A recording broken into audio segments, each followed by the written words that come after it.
Okay, so at this stage, I think we have so few missions remaining at this point. I mean, we'll just double check here, but we have the besiege base that we were trying last time, and I think I can say somewhat safely that I'm not alone in thinking that this is one of, if not the most difficult mission in the game, at least to complete perfectly, the way that we were trying to do it previously. So we'll get back to this on a later occasion, and we'll see if we can get it done with the perfect completion we were looking for. If not, then, you know, we'll settle a little bit.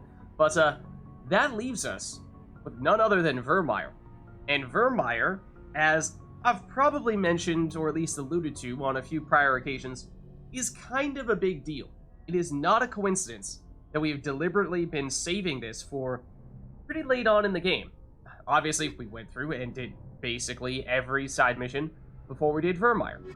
And so for those of you who are playing along with us, if it's your first time playing Mass Effect, then I won't get too specific just to avoid spoilers, but I would say that this is a key moment. This is a very important mission, and so if you have been speeding through and not doing much in the way of doing side missions, purchasing gear upgrades, talking to your squad mates even, all that stuff, I would say, probably worth trying to do some catch-up before you do eventually end up starting Virmire. So, with that being said, let's see if there are any last-minute things we want to do before we do initiate that mission. Because one other thing is that once we start it, I believe, as soon as we step foot on the planet, we will not be able to head on back to the Normandy to switch our crew, or sell stuff, or buy stuff, all those things, and what have you. So, for all those reasons, I think it is good to make sure that we come in prepared. And, well, Liara's back here, and I'm not really sure we want to talk to her, because, again, it's like, well, I mean, we technically don't really want to romance her, but let's just make sure we have heard the latest from Kaidan.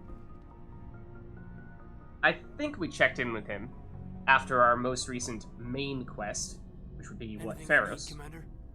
But just to confirm... Just trying to get a sense of where the crew's at. Thoughts? We're all in for the duration. You can count on everyone to do their duty. Okay, I mean, that's awfully vague, but it sounds good. Let's see, so other than that, tactical appraisal, I think this is the one where we specifically ask about the most recent mission. What's your opinion on the last mission? I'm glad there aren't many aliens like the Thorian. I don't think my stomach could take it. Hell of a deal you worked out with Jung, though. If I ever get a speeding ticket, I want you to be my advocate. And that does sound vaguely familiar. So yes, I think we did check in with Kaidan, but I think good to at least confirm that we have done so. We'll talk another time, Lieutenant. Commander? Okay, so that's Kaidan. And, you know, maybe by extension you could assume that if we've spoken to Kaidan that we've probably spoken with all of our other teammates. However, I think it's relatively quick to check, and we probably do want to head down here anyway to see if there's anything else we want to buy or sell with the Alliance Requisition Officer. Because again, this is a very good time to do a sort of reality check of, okay, where do we stand from an equipment standpoint. Commander, I wanted to thank you. And I think Garrus has thanked us already. For everything. For everything, that is. Letting me be part of your team. I've learned a lot. I've thought a lot about what you've told me. About not sacrificing innocence to achieve the goal. About finding the best way through, not just the fastest. And I've been thinking about Dr. Saleon, too. I'd convinced myself that he deserved to die, but then I started thinking about why I wanted him dead. I realized it wasn't because of what he did to those people. That was part of it, but I think most of it was because he got away from me. He escaped under my watch, and I didn't like that. I let it become personal. Yeah, so Garrus got a little carried away with things, perhaps, when it came to Dr. Mean Saleon. until you turn them into action, Garrus. What are you going to do about it? Well, I'm going back to CSEC. I think I can make a difference there. I'll also reapply for Spectre training, but I'll do it right. I won't compromise myself to get there. If the people I'm sworn to protect can't trust me, then I don't deserve to be the one protecting them.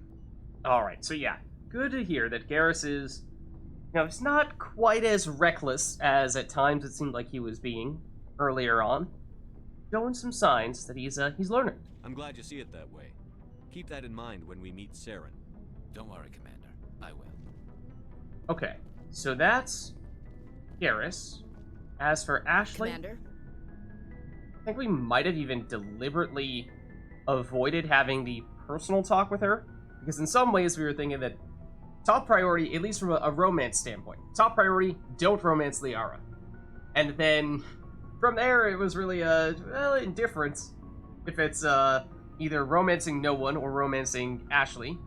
So, for that reason, I think we deliberately did not choose this previously. But let's see if we can, at the very least, confirm that we have heard her post-Pharaoh's description. What's your opinion on the last mission? A little spooky how you handle that young guy. Didn't figure you'd know how to speak corporate. And I do vaguely remember, maybe it was just with Caden before, it did seem really strange how, sure, we encountered this extremely intelligent, mind-controlling plant alien, and yet for some reason, the only thing that people care about are the conversations that we had with this guy who works at this company. All you need to do is show them how getting what you want gets them what they want. You make it sound easy. Frankly, I just wanted to put a few rounds in him and leave. Okay. Dismissed, Chief. So that's all Sir. from Ashley. I think Rex is just, same stuff as previously, so, of course. Rex? We've got the Shepard-Rex combo. Unbreakable. Strongest in the galaxy, without question. And I think similar story with Tally here. Well, let's just double check. Yeah. I think we've already spoken about all this stuff, so no worries. Okay. But again, I think, given how we're about to get into a very important mission, it's worth double checking that stuff. But now, speaking of double checking, this is probably You bet, a Commander. good time to see if there's anything particular that we want to buy from the Lies for Acquisition officer. And usually what happens is he basically restocks after a certain number of missions, and so we have spoken to him pretty recently, and so part of me feels like, well, I'm almost certain he is not restocked since we've last spoken to him. So I think all this stuff looks pretty familiar to us, and there's nothing new, but some of it is that, you know, even if it is the same type of gear, if he just has another round of it, you know, if we're just buying more level 10 gear, then that's also helpful. But I think we're good here at the moment. Oh, other than that, though, I suppose we should take a quick look at our inventory, just see if we have a bunch of junk in here. Again, I think we sold stuff fairly recently, although that's a lot of level 9 assault rifles that might be worth getting rid of. Then again, we are still at maximum money, so it might even be worth just turning all these things into Omnigel, because we've, or maybe spare the level 10 stuff, but we've so many level 9 things, and as you're seeing here, already a decent amount of level 10, that I think it's a somewhat safe bet. Maybe, I think the Kovalyov is probably the best of the ones that we have here, at least in terms of pure damage, so if we are going to keep one of the level 9s, let's keep that one. And let's Omnigel the rest of them. And let's just do a similar check when it comes to our shotguns, and I think same idea here. Armageddon. I always want to call it, pronounce that Armageddon. But, okay, well, we do have 10. We do have several level 10s of that, so I think it's probably pretty safe to even get rid of the level 9 versions of that same one.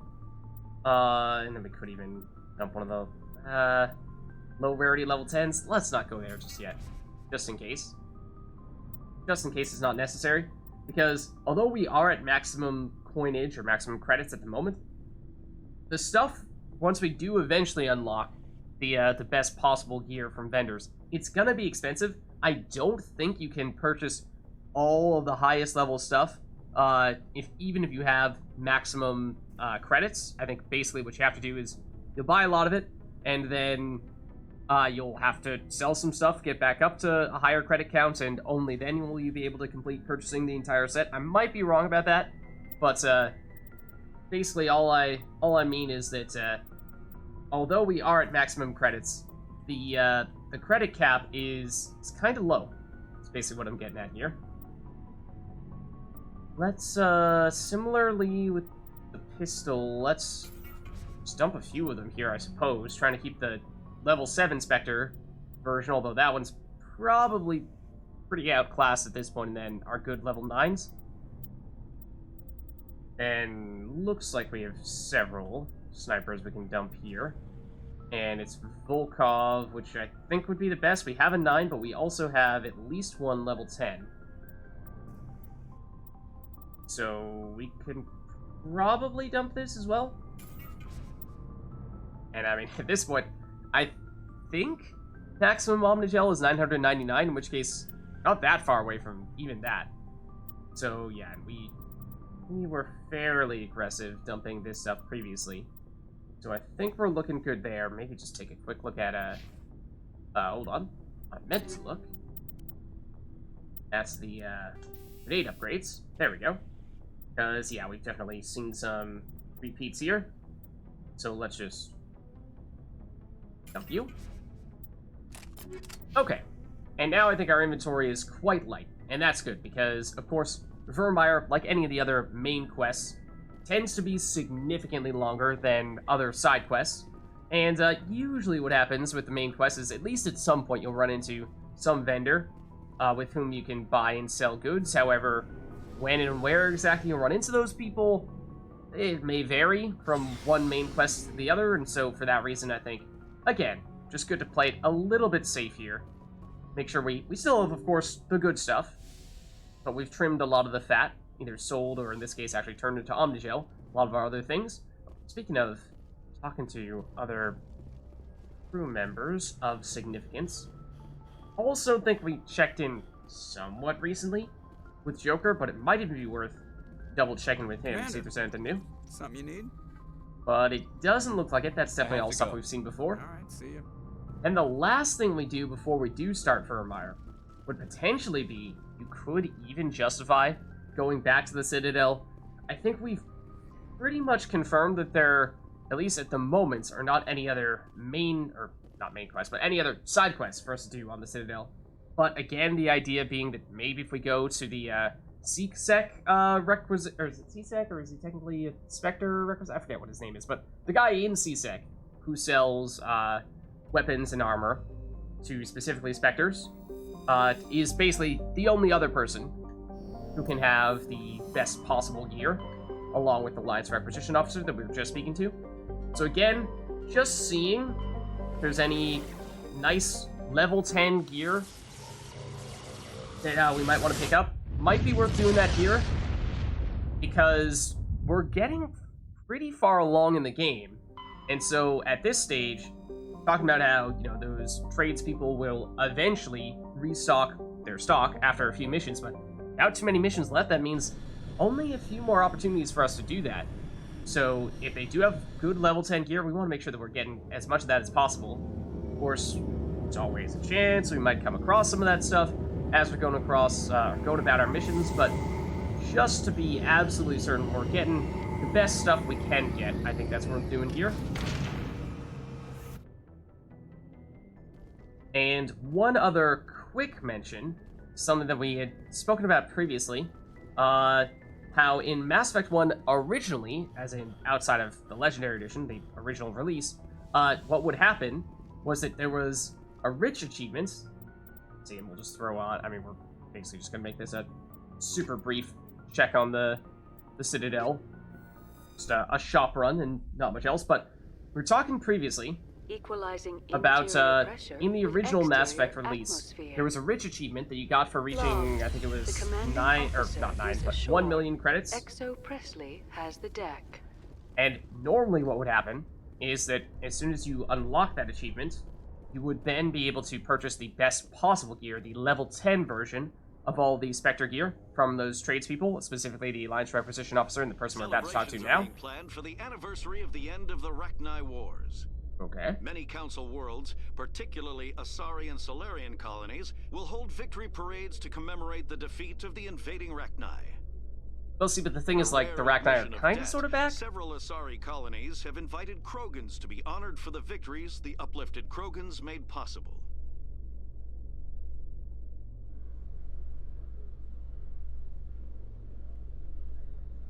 But yeah, so in the original Mass Effect, only once you got that rich achievement could you purchase the level 10 Spectre gear.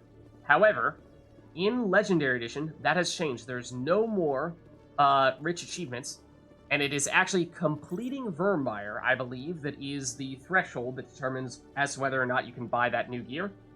And so all the more reason for us to do this.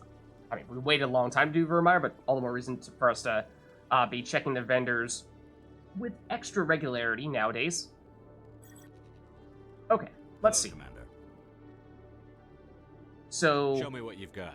what I'll do open you the rare have? stock for you, Commander. Okay, so he's Enjoy. also the requisition officer. So, oh, yes, like for example, this is the best, or tied for the best, Turian armor.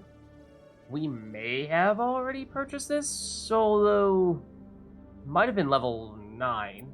It might be worth picking up just in case. I mean, worst comes to worst, we have 2 copies of the best armor in the game for Garrus. Probably worse things to happen. So, I think we can have it. And other than that, I don't think we're going to find much of use here. And these licenses are not great. So, yeah, that'll do, I think. And, you know, we can double-check next time we're using Rex as to, or rather, Garrus as to whether we actually do need, or did need, that additional copy, but, Is it common for Oh? human women to be front-rank fighters, Chief Williams? I know that Solarian women do not serve in the military. It's becoming more common, but it took a long time to prove that ladies could handle an assault rifle or a shotgun. On the flotilla, we don't have the luxury of sexism. We need the best hands for every available job. Sounds nice, but I don't think I could get used to the uniform. not a fan of the Quarian suits? I mean, the funny part of all that is that Ashley, as a soldier, is actually one of our few people who is trained to use sniper rifles, shotgun, or our only person who's trained to use all of the possible weapons, sniper rifles, shotguns, and assault rifles. She's the Stand most by, skilled at shore using all party. those. Decontamination in progress. Okay. Logged. The commanding officer is aboard. XO Presley stands relieved. So now I think we've done all of our due diligence here. Checked with our squad mates. We've checked all the vendors for stuff we might potentially want to purchase. And of course, we've done a lot in the way of side quests leading up to this mission. So I think we are now finally ready to take on Virmire. And, well, I'm excited. Okay, so actually, tell you what, before we do, I think we've read up on them once, or read up on Virmire, that is, specifically once before. But as a reminder, let's just take a quick look at our codex entry. Is it a primary or is it a secondary? Might be a primary. Let's see. Would it be under plants and locations, probably? Here we go. Virmire is a lush world located on the frontier of the Attican Traverse. Its vast seas and orbital position on the inner life zone have created a wide equatorial band of humid, tropical terrain. Only the political instability of the region has impeded efforts at colonization. Many times the Citadel has opened negotiations to settle Virmire with various criminal gangs and petty dictatorships in the nearby terminus systems. All fell apart due to internal power shifts within the opposing parties. The Citadel has written off the colonization of Virmire as impossible without significant political change. The terminus powers themselves are unlikely to ever settle Virmire. Most lack the resources to support settlement of a virgin world, finding it more expedient to steal from their neighbors than build for themselves. Okay, so that's the story with Virmire, the planet. And it's interesting how, in many ways, it is sort of the perfect world for colonization, except for its location and, by extension, sort of political status as an easy place for pirates to raid. And let's take a look at our journal here for what we know about Virmire and what we're looking to do there. So, we've received word that a Solarian reconnaissance team on Virmire has information about Saren. The message was unclear, and the Council fears the team is in danger. Okay? Head to Virmire and rendezvous with the Solarian team. Sounds simple enough.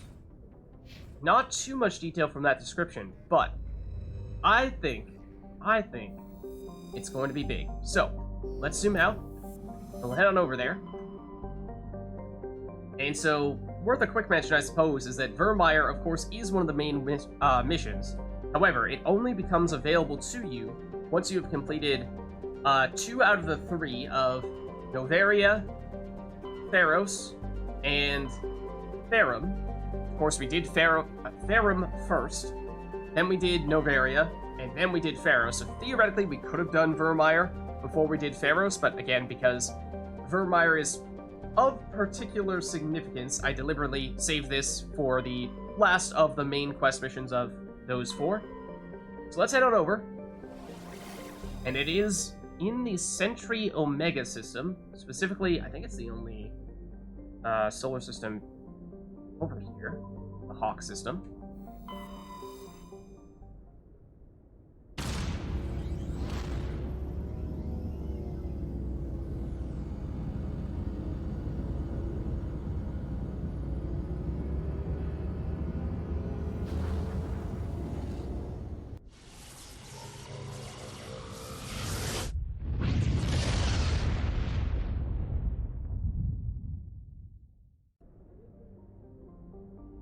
Okay, so let's take a quick look around here at what else is in this system. So we have Jar 4.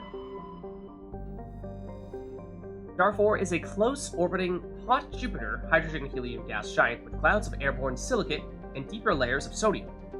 In composition, it is extraordinarily similar to 51 Pegasi planets Bellerophon, one of the first extrasolar planets discovered by humanity in the late 20th century. Apparently. I'll take your word for it. Despite its great size, Jar 4 is actually rather low mass. The incredible heat of the star Hawk has caused its atmosphere to expand.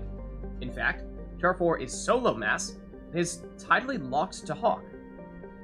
The temperature differences between the sunward hot pole and the dark side cold pole creates constant hurricane force winds. Oh, yikes. Okay. Well, there's nothing for us to do here from a scanning standpoint. Let's carry on. Then we have Namata. Namata is a terrestrial planet with a thick, hazy atmosphere of ammonia, methane, and a cocktail of other hydrocarbon gases. The surface is scorching hot and mainly composed of nickel with deposits of iron. With a density of 1.4 times that of Earth, it is obvious that Namata is rich with heavier elements. Mining could be extremely profitable, though the lethal heat and high gravity would make initial development costly. Given the political instability of the nearby terminus systems, investment is unlikely. Interesting. It is, 168 degrees Celsius. I suppose that is probably enough to dissuade... I mean, well, we've seen pretty hot planets that people have tried to set up some kind of bases on, at the very least. I suppose having a full-blown mining operation on something that is 168 degrees Celsius, not easy, but maybe not impossible either. Right, then we have Virmire. Of course, this will be where we finish. So maybe let's just carry on with our other planets first. Like Chloroplon. Chloroplon is a relatively small hydrogen-helium gas giant, with a haze of methane in the upper atmosphere. Right, nothing for us to examine there either, though. So, not much to scan. Then we have Priscilla. And we cannot scan this either. Priscilla is a terrestrial world so small, it cannot retain even a trace atmosphere. Surface is frozen and composed of magnesium silicates with carbonaceous deposits. In the recent past, a pirate band from the Terminus systems carved a message into the surface using ship-based laser weapons. In 100-meter-wide Batarian syllabic, the message proclaims the military prowess and virility of one Captain Zeish. A smaller postscript alludes to the questionable parentage of all humans. I'll let you read between the lines a little bit on that one, and you can probably figure out what they wrote, but with that is Priscilla, and that leaves us with only Virmire, which is, of course, the place we are planning to go, and it does look quite nice and tropical there. Virmire is a lush, frontier world, ideal for colonization by carbon-based species. Its vast seas and orbital position on the inner life zone have created a wider equatorial band of humid tropical terrain. Unfortunately, the political instability of the nearby terminus systems has impeded colonization efforts. The high risk of raids by pirates and slavers makes it an unappealing homestead. But other than that, I mean, if we're looking at it, almost the same atmospheric pressure as Earth, 32 degrees Celsius, certainly not bad. A little bit lighter in terms of gravity, but also not terrible. And so, obviously, we will land here. Again, this is a key turning point in many ways, and once we do land here, we will not be able to head back to the Normandy until we are done with this mission. So, again, make sure you talk to your squad mates, do whatever gear shopping and selling you need to do, and ideally also complete, at the very least, the more important missions, if not just generally, more side quests to get yourself leveled up here as well, because since this does only unlock after you've completed 2 out of the 3 of the other main quest missions after becoming a Spectre, it's also, I would say, probably a little bit more, it's definitely a little bit more on the difficult side than the other main quest missions that we've been to thus far. The one exception potentially being at least that final boss fight that we had on Overia where we were going against all those Asari commandos. But without further ado, let's get going. Okay, so picking our team here. And so like I said, no opportunity to go back to the Normandy to switch teams here. Although there may be an opportunity to switch our team partway through the mission. So I think what I'd like to do here is I'd like to actually go with our original team of Ashley and Caden, and this does give us a nice even balance between biotics, tech, and combat strength. So that works, certainly. And we just generally haven't used them all that often. Commander, I'm reading a signal. Must be our Solarian infiltration team. Check out those defense towers. I'm not seeing much of anything from that range, Caden. Take them up. I'll get you in underneath their radar, Commander.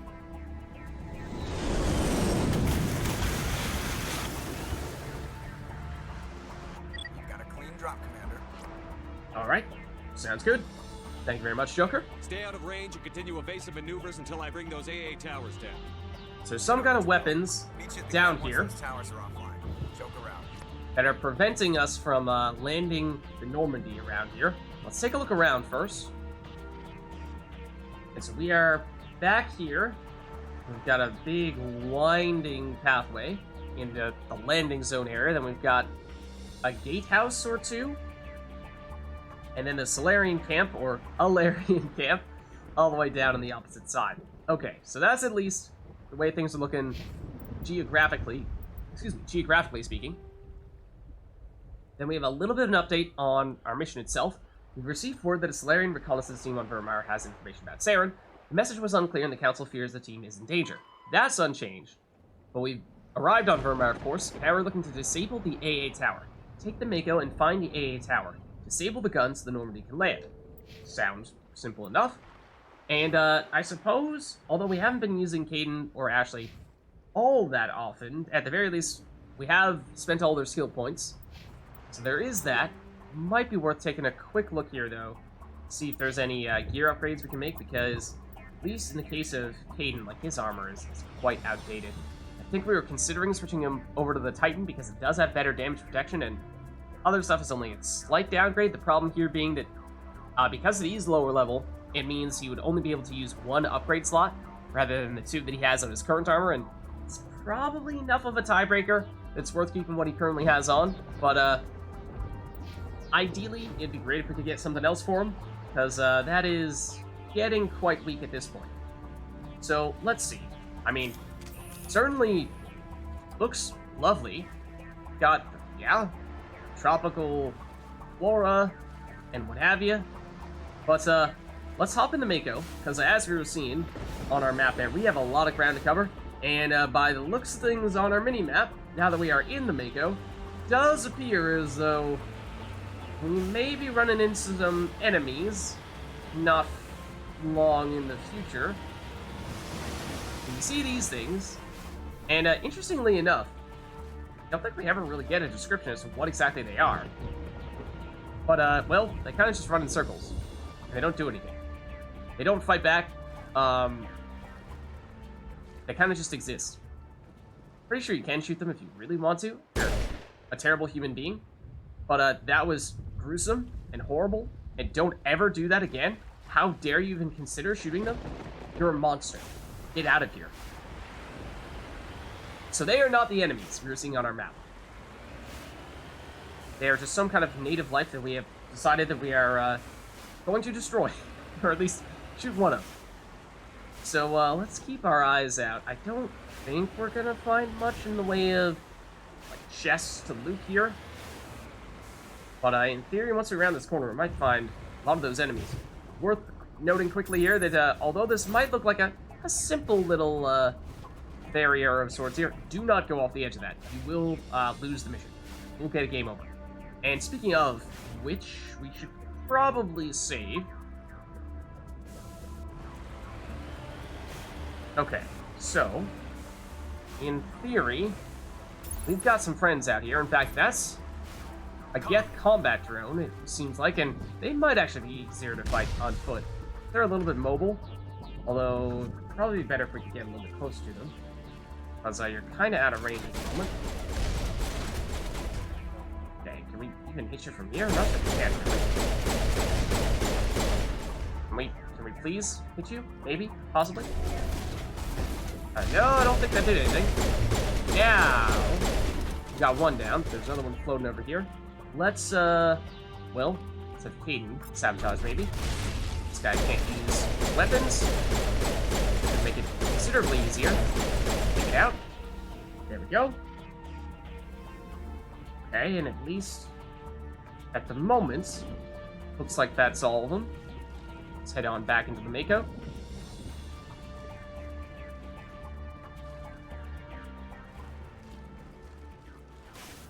But there's definitely going to be more where that came from. Let's see. Got some little side pathways here. Doesn't look like there's anything over there of any importance, though. One more enemy that looks like it's going to be down this main path right here that is, in theory, right there. Okay, so let's pop out again. And can we stasis you? We can. Okay, so one moment while we just absolutely annihilate you. Actually surprised. Who was that? Was that Ashley who was just firing away at it even when it was in stasis? What? Okay, in my defense, that one kind of ran up straight into the Mako. But again, usually what happens is that our friends do not shoot enemies that are currently stasis. But I mean, it's helpful on that occasion. Alright, but now I think we're just barely seeing some others around this corner here. So maybe see if we can use it as a bit of cover. And I swear, if these guys take out the peaceful little local wildlife, they are the monsters, not us. If you could not get stuck in cover, Shepard, that'd be lovely. But initially, yes, I did want you to be in cover, but then I decided against it because we actually need to get closer, seemingly. Hit these guys with any abilities at all. One down. Caden, I was about to say, we are taking no hits here. But I was wondering if our friends were being mobile enough to avoid conflict, and the answer is that Caden, we'll bring him back. Maybe? Hold on. We'll bring him back. Thank you. Oh, okay. Now we've got... Ooh. They're actually... yeah, foot soldiers of some variety. Rocket trippers, it would seem, based on the rockets they appear to be shooting at us. Is that someone trying to shoot us with a shotgun? Hold on. Is that them trying to shoot us with a shotgun, or is that us trying to shoot them with a shotgun? That is... Ashley is using a shotgun. Okay, that's silly. You could either go sniper, which is why I told her to switch to there, or potentially assault rifle. But from this kind of range, it does seem like sniper might be particularly useful. Especially when neither we nor Caden are trained in that type of weapon. So Caden obviously took a lot of damage there. So much so that he went down. We actually do have an achievement for using a certain amount of metagel that we've not yet gotten because we, for the most part, have not needed to use any. So in some ways, as soon as he went down, it's like, okay, good. It's an opportunity for us. Excuse me? Thought I just heard someone shooting a rocket at us, but I don't see any enemies, and not sure where the rocket came from. So let's carry on then. Okay, there's definitely some more enemies here, come to think of it. Okay, so this is, I mean, more or less exactly where we were previously. But we moved the Mako up, and we now know more definitively. Oh, Ashley just absolutely obliterated that guy with the sniper. All targets down. What I was gonna say was, since of course Caden is currently hurt. We'll get some more high explosive rounds, sure. So we've generally been pretty aggressive when it comes to putting gear on that allows people to regenerate some life, although Caden does not have any at the moment. I had thought, I might be making this up, but I had thought that Serta armor had built-in health regeneration, much like the way that the Devlon armor gives you hazard resistance. Let's see. Biomedical firms have made fortune eliminating several genetic diseases endemic to human populations. Foundation is renowned for its humanitarian efforts and refuses to produce weapons or similar offensive products. What does that sound? Sound like a cartoon sound of someone tickling someone. They do, however, offer basic protective or utilitarian items ranging from armor to omni-tools to biotic amps. Doesn't say anything there, but I was wondering, if we just look at Caden's life bar, is it going up? Because he does not have any built-in life regeneration. He doesn't have any from the tree. We just saw he doesn't have any on his gear upgrades. Does his base armor have any? Because I'm almost certain we see his life bar going up here. There is an achievement that gives, I think it's 2 life regeneration per second, but I was fairly certain that those only applied to Shepard specifically, and not to teammates. So maybe that confirms the theory? Unless I'm wrong and that achievement does truthfully work for others as well. Well, so here's the thing. There is definitely a Geth rocket drone over there. So, I'm sorry, you little... I don't even know what kind of creature this is. Is it a crustacean? I don't think it has enough legs to be a crustacean, or at least, I mean... I suppose it's an alien in some variety, so who knows, but, down goes the Geth. We are also getting, actually, a fair number of, metagel drops just from finding the enemies here, which does happen on occasion. And it does mean that perhaps, if we really wanted to farm that achievement, we could just send, Caden out there as our sacrificial lamb. And, well, I mean, it did work. It did work. So, don't mind. He immediately goes down again. I'm kind of intrigued.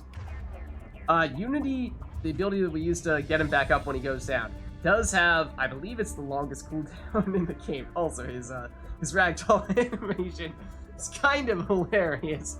He's doing a really good worm dance at the moment. Either that or he has an excessive amount of ants in his pants. But, let's see. I think it's almost off cooldown here. Actually, does it? Does the Unity ability actually use a metagel? I thought that it did. Apparently not. As soon as he gets up, he immediately gets blasted and immediately goes down again. So, well, Caden's having fun over there. Maybe we just let him do his thing and don't worry too much about that after all. I mean, I guess we could revive him, instantly use our actual first aid ability to heal him, and then he might not immediately get destroyed, but then we would get the chance to use some more metagel in case we really wanted to make a point of getting that achievement. I forget exactly how many metagels you need to use. I think, again, in the original Mass Effect, it was a much higher bar. It might have been something like 150 in the original Mass Effect. I want to say it might be something on the order of about 25 this time around. So definitely significantly easier, although not as low as, say, like 5, which is now the number that you need to get the achievement for completing missions with all of your teammates. So, tell you what, let's give this one more shot here. We'll go Unity, and then immediately heal him up. And, well, heal him up again. And right as we do, he goes down. So the idea here was that I just saw that we were getting a bunch of metagels from all the enemies we were fighting, so it felt like, you know, there's a non-zero chance that even if we blow through all of our metagels right now, that perhaps we'll just, through finding the rest of these guys, we'll just get them all back, and it won't really matter, and we'll get ourselves closer to finishing that achievement. So, well, it is also a bit of a factor that it is, it's kind of hilarious what's happening to Caden here. It's kind of hilarious. Now, are we Are we, you know, doing some cruel and unusual punishment? Perhaps. Perhaps a bit, you know. You're not wrong. Probably not wrong about that, but at the same time, it's all the name of science, right? I'm sure Caden would understand. You know, it's definitely not like he has been subject to experimental scientific treatments and procedures in the past that have scarred him for his entire life or anything like that. So I'm sure he would be fine with us using him for that type of purpose here. Surely he would understand, right? Surely.